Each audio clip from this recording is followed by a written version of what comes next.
ओम प्रकाश राजभर तो आज के डेट में बीजेपी में आए हैं, क्या हम अभी उम्मीद कर सकता हूं? ओम प्रकाश को लाने वाला, स्टैंड करने वाला तो खुद मैं हूं। अगर यह कहा जाए कि वो पार्टी के जन्मदाता है तो ब्लॉक रतनपुरा एक कर्मदाता है, क्योंकि ब्लॉक रतनपुरा के प्रमुख जब वो जिस समय में बना तो कहा, आपसे पहले भी एक बाइक में जाना चाहूँगा कि मायावती जी वहीं पे कही कि लोकसभा विधानसभा कौन लड़ेगा, रसना का।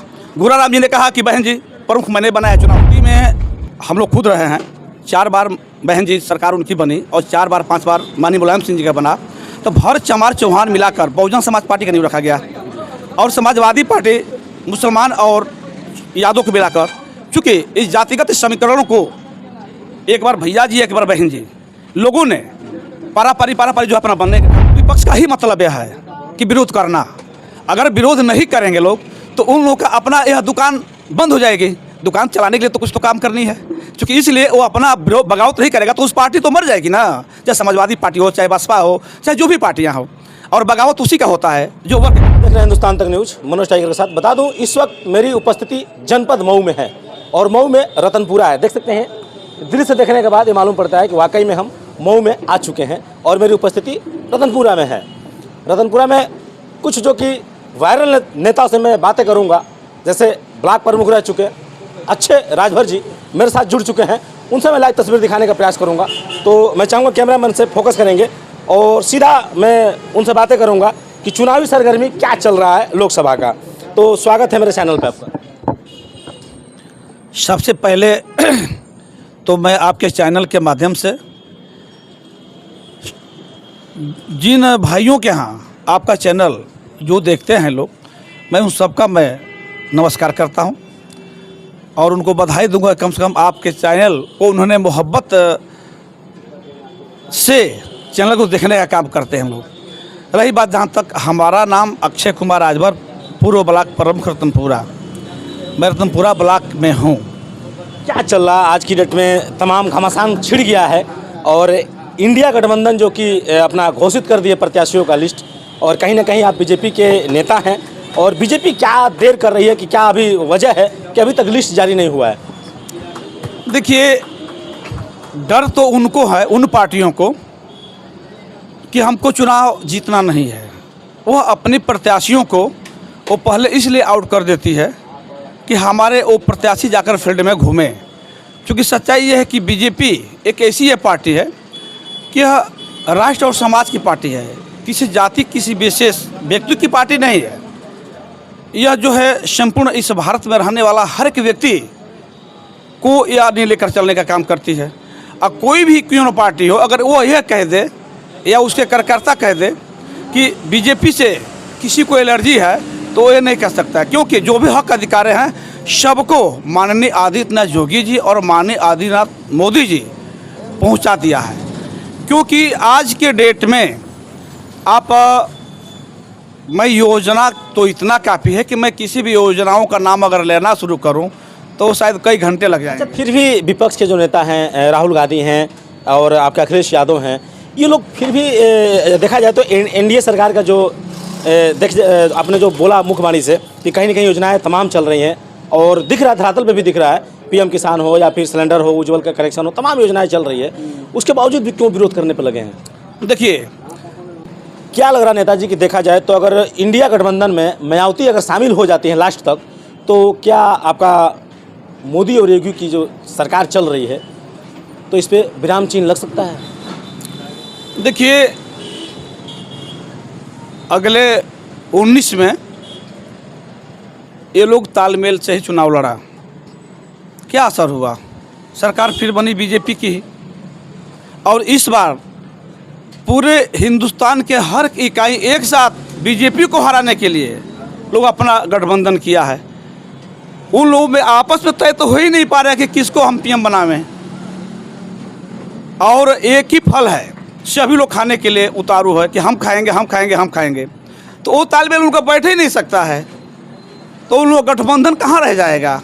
बस सिर्फ नाम के लिए वो लोग हल्लापना कर रहा है लोग कि यानी हम गठबंधन हमारी मजबूत है, हमारा, उन लोगों का सिर्फ जुमला है, पब्लिक को, जनता को बस दिखाने के लिए कि हम इतने तादाद में हैं, हम लोग चुनाव जीत जाएंगे। लेकिन आज की डेट में पब्लिक चला चुकी है, ये किसी की बस में नहीं है। कोई अगर ये चाहता है कि पब्लिक हमारे मुट्ठी में तो जैसे कि मायावती कई बार देखा जाए तो उत्तर प्रदेश में सरकार चला चुकी हैं, पूर्व में कई बार मुख्यमंत्री रही हैं, क्या वजह है कि तमाम विपक्ष के नेता भी उंगली उठा रहे हैं सरकार पे और उनका मौन रहना है? कहीं ना कहीं कुछ कमजोरी है। आप एक नेता हैं और क्या कुछ उनके बारे में कहेंगे? कमजोरी का वजह क्या है कि मायावती विपक्ष में भी नहीं बोल पा रही हैं? देखिए, सबसे बड़ी बात यह है,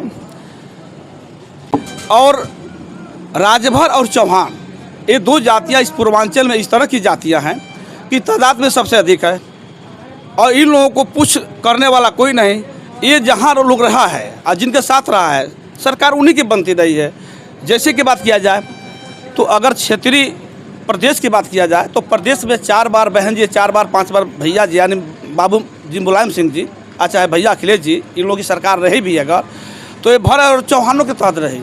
भर चौहान जब बसपा में रहे और बसपा से जब उपेक्षित हुआ तो सपा कोट करता था लोग, और जब सपा की सरकार बनती थी, आज जब उनसे उपेक्षित हुआ तो फिर बसपा को करते थे। तो 4 बार 5 बार इसलिए तो समाज को टकराने का काम इन लोगों ने किया।